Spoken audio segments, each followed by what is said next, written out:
Venus may not have any arms, but she's on the move. She is on the move. Venus, the planet of love. And I love Venus because no matter where it is in your chart, it always brings good things. It's the only planet that you can never say anything really bad about, which is kind of cool. And so where's she going? it's leaving the sign of Cancer and going into the sign of Leo, which makes Leos very, very happy. Venus in their sign, first time in 14 months. It makes marriages go well. It makes relationships go well.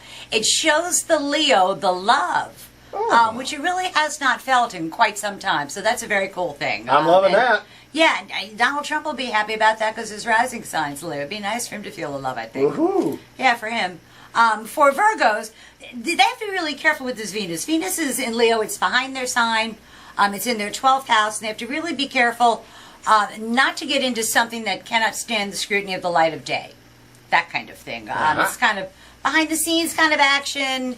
A lot of times you have to give a little bit more than you get, which is a good thing because it's good for your soul. But if it can't stand the light of day, don't do it because it's going to come out eventually. That kind of a thing.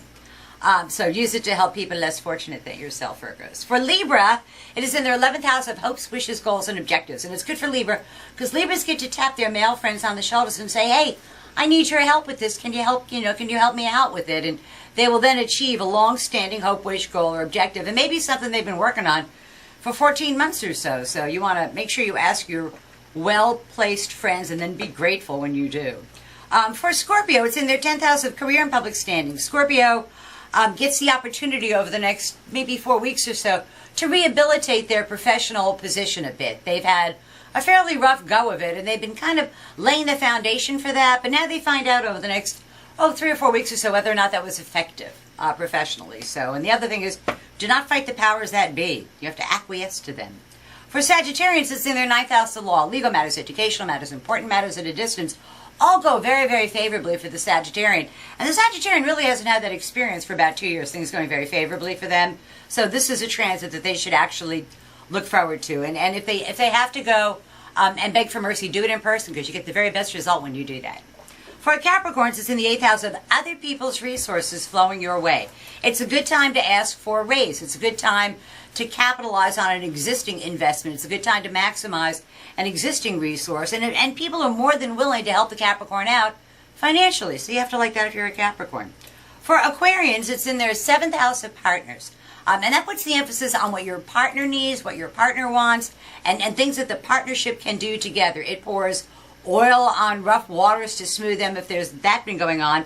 And it also, if they're single, it brings somebody into their orb, into their area where it can be very beneficial for the Aquarians. So new partners too. For Pisces, it is in their 6th house of work and health. And it's a good position for Pisces because work kind of pays off for them. And that's a really good thing for them. And it's a very entertaining, it's sort of find a way to take pride in the job that it is that you do whatever the result is. That kind of a thing. And there may be, it's not a promotion, but like some obstacle that had been in your way gets out of your way.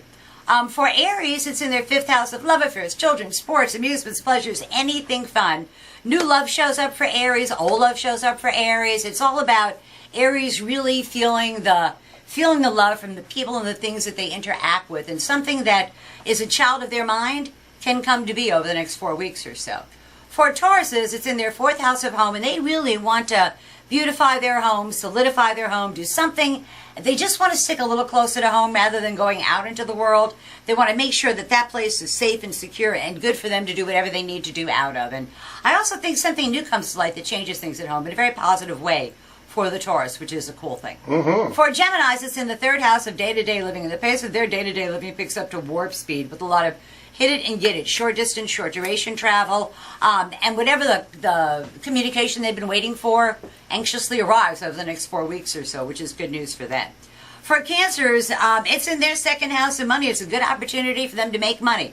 Good opportunity for them to earn money. If they're not working, they'll get a job. If they are working, it's a good time to get that raise that they've been looking for. But financially, it's a very, very good time for Cancer. So all in all, you can't not like Venus, the planet of love, going into the sign of Leo for the first time in 14 months. So that's a ton of fun to look forward to. And I'm ready for that. Kind of like Venus in your sign. Good. Bring us some more good news next week. I hope so, because that's right about the end of Mercury retrograde. So I'll be happy to come back in with that news. Good. See you then. Always a pleasure.